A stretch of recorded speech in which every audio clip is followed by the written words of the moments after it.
Hey guys, it is Campbell from 7983E. Today I'm going to be going over coding two of the basic types of Drivebases in VexCode V5 using blocks. Now the two basic types of drives are called tank drive and arcade drive. Tank drive just means that the left joystick controls the left side motors and the right joystick controls the right side motors. An arcade drive generally means that the left stick controls your forward reverse motion, while the right stick controls turning, so left and right motion. We're going to go ahead and start with arcade drive, since those are the most popular. First thing you want to do whenever you're making a drive base, probably whenever you're making when you're coding almost any part of your robot, you want to have this forever. You generally only need one because inside it you can, add everything you need. But this just ensures that you will always be able to control your robot if you didn't have the forever loop. The brain doesn't read block coding. Blocks are converted to Python text. And so when you're manipulating all of this, it is essentially building line by line text coding. And this forever is basically, it's a while true, or while 1 equals 1, or while 1. And so that just ensures that everything inside the loop will happen no matter what.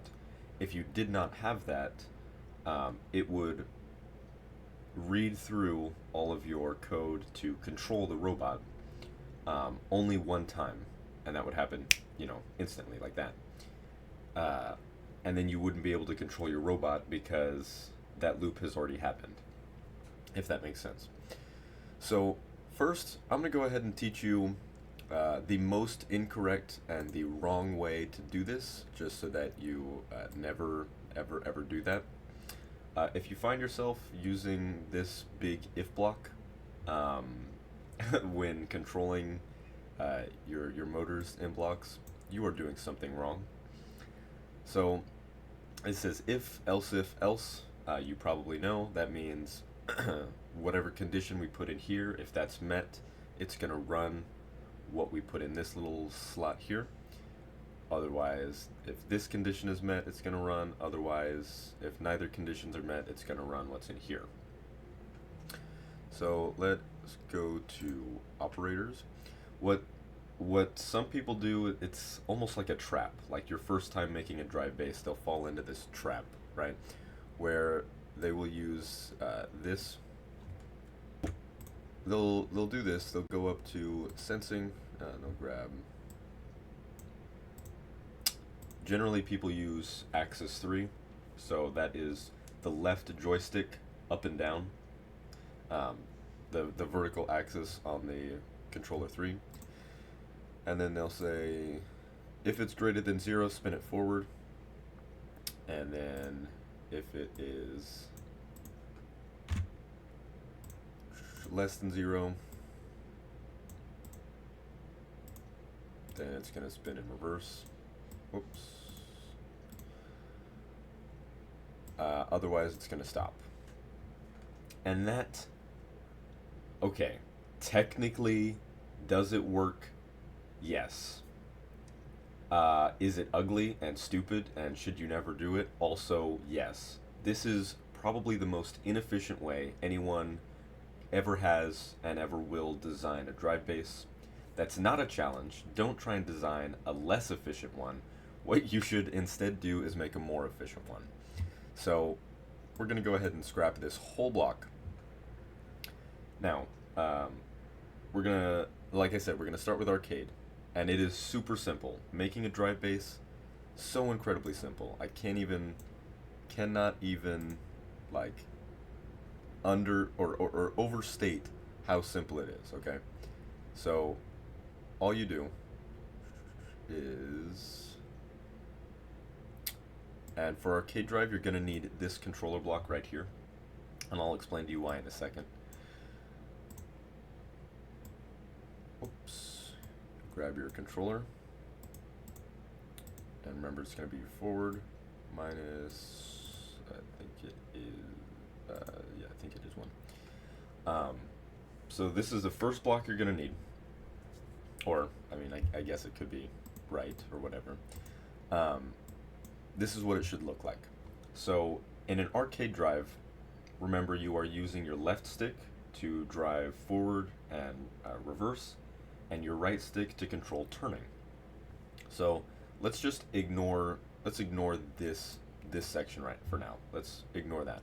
So we're going to set left motor velocity to controller 1, which is what I've named my controller up here. Make sure you've got all this stuff, otherwise you're not going to have controller or set motor velocity or anything like that. So make sure you add your motors and control and everything. So you are setting your left motor velocity to be the axis position. What this means, what this number means, this 3, is the axis position. So up here with this controller, you see axis 3 is this left, up and down, and axis 1 is this right, left and right. So the controller has, it doesn't use integers, it uses floating point, but for all intents and purposes we can just say or axis 3 has positions on that axis, and those positions range from 0 to 100 or negative 100 to 0. So if you move your little axis down, it's going to be at position negative 100. If you move it up, it's going to be at positive 100. And then if you only move it up a little, it could be at 40 or 50 or whatever. So we're setting our left motor velocity to be that position percent. So if you move the stick forward a little and it's at position 20, then your left motor is going to spin at 20%.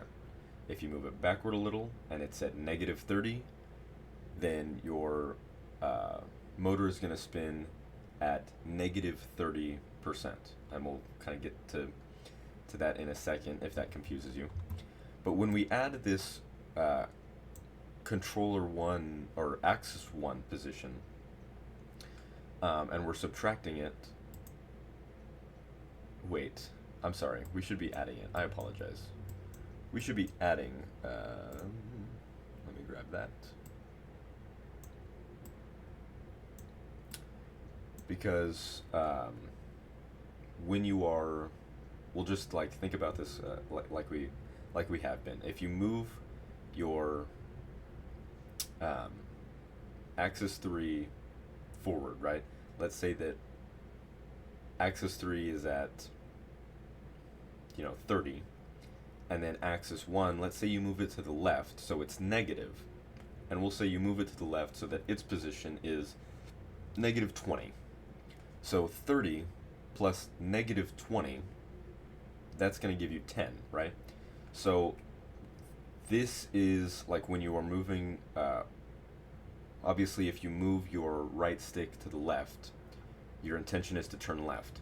So you're reducing the speed of the left motor, and then you could do that even more. Let's say that your axis 3 position is 0, and your axis 1 position is negative 100. 0 plus negative 100, that's going to give you negative 100. So your motor is going to spin at negative 100% velocity, which means if you have your motor set to spin forward, it's going to spin reverse. And so that's what you want, right? If you're going to be turning left, you need your left wheel to spin reverse. And you would do this same thing with the right motor, but with subtracting the velocity. So your right motor, axis 3 is at 50, and then axis 1 is at positive 100, and if you're moving axis 1 to the right, that means you want to turn right. So 50 minus positive 100 gives you negative 50. So you're turning to the right, you want your right wheel to spin reverse. Well, that works because it's spinning at negative 50% velocity, or it's spinning reverse. It is spinning backwards at 50% velocity. I hope that all makes sense. If it doesn't, let me know. So there's our first very basic part of it. You would just want to, not that one. You would just want to do the same thing for the right motor. Like I said, you want the right motor to be subtracted instead of added. And you grab your controller. Oh, what the heck?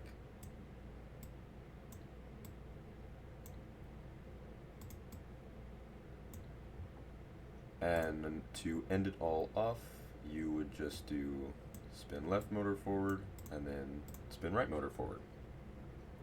And so if you're like thinking, well, isn't that just going to make my motors always spin forward? Let's think about this for a second, where this spin command is only going to cause the motors to spin at the percent that they've been set to. But they've been set to a variable percent. So let's say that your axis 3 position is 0 and your axis 1 position is 0. Your motors are going to spin forward at 0%, right? So that's how we make it simpler, but also ensure that they're not, spinning at whatever percent when we want them to be stopped. And that is how we make our base turn, basically, very, very simply. So there's your arcade drive. Next, we're going to move on to a tank drive, which, like I said, a tank drive means the left stick controls the left side and the right stick controls the right side. So it's going to be very, very similar. But instead, for our first block, we're only going to need this. So left motor velocity is going to be axis 3 position. And that is because, just like before, where instead it was our left and our right motor being related to the axis 3 position, now it's just going to be our left, because obviously axis 3 is on the left stick. And then we'll go ahead and do the right one as well. But again, we'll look at our controller. Instead of it being axis 1, which is the horizontal axis on the right stick, we're probably going to use axis 2. I mean, unless you want to use the horizontal axis to drive your robot. I wouldn't. That seems a bit silly to me. So we would set this to controller 1 axis 2 position %. And then we are going to spin both our motors forward. And that is all it is for tank drive. Because once again, if it is at 0%, then your motors are going to spin forward at 0%.